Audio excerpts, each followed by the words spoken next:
Hello മക്കളെ, ഏതൊരു വിദ്യാർത്ഥിയും ഏതൊരു എക്സാം പ്രിപ്പയർ ചെയ്യുമ്പോൾ ആദ്യമായിട്ട് അറിഞ്ഞിരിക്കേണ്ടത് എക്സാമിൻ്റെ പാറ്റേണെ പറ്റിയാണ്. ഈ കാണുന്ന വീഡിയോയിൽ കൃത്യമായിട്ട് കീം എക്സാമിൻ്റെ പാറ്റേണെ പറ്റി ഡിസ്കസ് ചെയ്യാം. നമുക്ക് നേരെ തന്നെ കീം എക്സാമിൻ്റെ പാറ്റേണെ പറ്റി പറയാം. കീം എക്സാമിന് നമുക്ക് ടോട്ടലി 2 പേപ്പേഴ്സാണ് വരുന്നത്, പേപ്പർ 1 ആൻഡ് പേപ്പർ 2. പേപ്പർ 1 എന്ന് പറയുന്നത് ഫിസിക്സ് ആൻഡ് കെമിസ്ട്രി ആണ്. അതുപോലെ തന്നെ പേപ്പർ 2 എന്ന് പറയുന്നത് മാത്തമാറ്റിക്സ് ആണ്. ഈച്ച് പേപ്പറിൽ നമുക്ക് 120 ക്വസ്റ്റൻസ് ഉണ്ടാവും. അതായത് പേപ്പർ 1ൽ നമുക്ക് 120 ക്വസ്റ്റൻസ് ഉണ്ടാവും. അതുപോലെ തന്നെ പേപ്പർ 2ലും 120 ക്വസ്റ്റൻസ്. നമുക്ക് ആദ്യം തന്നെ പേപ്പർ 1നെ പറ്റി കുറച്ച് ഡീറ്റെയിൽ ആയിട്ട് ഡിസ്കസ് ചെയ്യാം. പേപ്പർ 1 ഞാൻ പറഞ്ഞിരുന്നു ഫിസിക്സും കെമിസ്ട്രിയുമാണെന്ന്. ഈക്വൽ ഡിവിഷൻ അല്ല എന്നാണ് എനിക്ക് ആദ്യമായിട്ട് നിങ്ങളോട് പറയാനുള്ളത്. 72 ക്വസ്റ്റൻസ് ഫിസിക്സും അതുപോലെ തന്നെ 48 ക്വസ്റ്റൻ കെമിസ്ട്രിയുമാണ് നമുക്ക് പേപ്പർ 1നകത്ത് വരുന്നത്. സോ ടോട്ടലി 120 ക്വസ്റ്റൻസ് ആൻഡ് സമയം എന്ന് പറയുന്നത് 150 മിനിറ്റ്സ് ആണ് വരുന്നത്. അതായത് 2.5 മണിക്കൂറാണ് നമുക്ക് കീം എക്സാമിൻ്റെ പേപ്പർ 1ന് വേണ്ടി ലഭിക്കുന്നത്. ഓരോ ചോദ്യത്തിനും നമുക്ക് 4 മാർക്കാണ് ശരി ഉത്തരം ലഭിക്കുക. ഇൻ കേസ് ഉത്തരം തെറ്റുകയാണെങ്കിൽ, അതായത് നിങ്ങൾ മാർക്ക് ചെയ്ത ഉത്തരം തെറ്റുകയാണെങ്കിൽ നിങ്ങൾക്ക് -1 മാർക്ക് ഉണ്ടാവും. അതായത് മാർക്ക് ഡിഡക്ഷൻ അവിടെ ഉണ്ട്. ഇനി നിങ്ങൾ ഒരു ചോദ്യം ഒന്നും ചെയ്തില്ലെങ്കിൽ നിങ്ങൾക്ക് 0 മാർക്സ് ആണ് ലഭിക്കുക. അതായത് പോസിറ്റീവ് ഉണ്ടാവില്ല, നെഗറ്റീവ് ഉണ്ടാവുകയില്ല. ടോട്ടൽ പേപ്പർ 1ൽ നമുക്ക് 120 ക്വസ്റ്റൻസ് ആണുള്ളത്. 120 questions, each questions carries 4 marks. So total 480 മാർക്സിലാണ് നമുക്ക് പേപ്പർ 1 എക്സാമിനേഷൻ ഉണ്ടാവുക.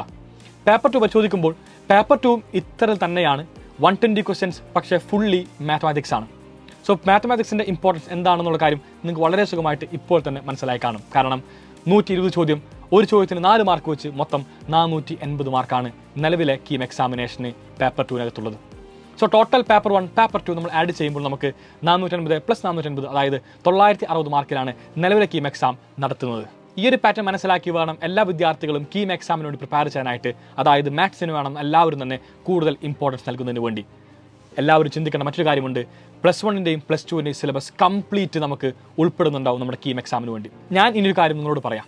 ഗവൺമെൻറ്റിൻ്റെ നിലവിലെ തീരുമാനപ്രകാരം ഓൺലൈൻ എക്സാമിലേക്ക് ഒരു മാറ്റത്തിന് സാധ്യത കാണുന്നുണ്ട്. ഗവൺമെൻറ് ഇക്കൊല്ലം ഓൺലൈൻ എക്സാം ആയിരിക്കും കീം എക്സാം എന്ന് ഓൾറെഡി തന്നെ പ്രഖ്യാപിച്ചു കഴിഞ്ഞു. ആ ഒരു സാഹചര്യത്തിൽ ചിലപ്പോൾ നമുക്ക് ഈ ഒരു പാറ്റേണിൽ ആയിരിക്കില്ല എക്സാമിനേഷൻ ഉണ്ടാവുക. Sometimes the pattern may change.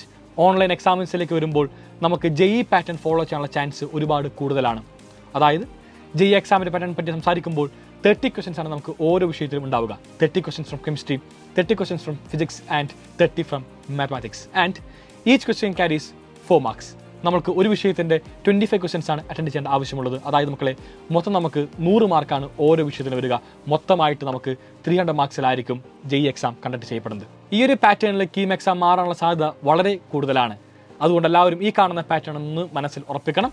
നമുക്ക് കീം എക്സാമിന് ഒന്നിച്ച് പഠിക്കാം, അതിമനോഹര മാർക്കിലേക്ക് ഒന്നിച്ച് പോകാം. ഇതുപോലുള്ള അപ്ഡേറ്റ്സിനായിട്ട് എല്ലാവരും ഈ ചാനൽ സബ്സ്ക്രൈബ് ചെയ്യുക. താങ്ക് യു ആൾ മക്കളെ, താങ്ക് യു.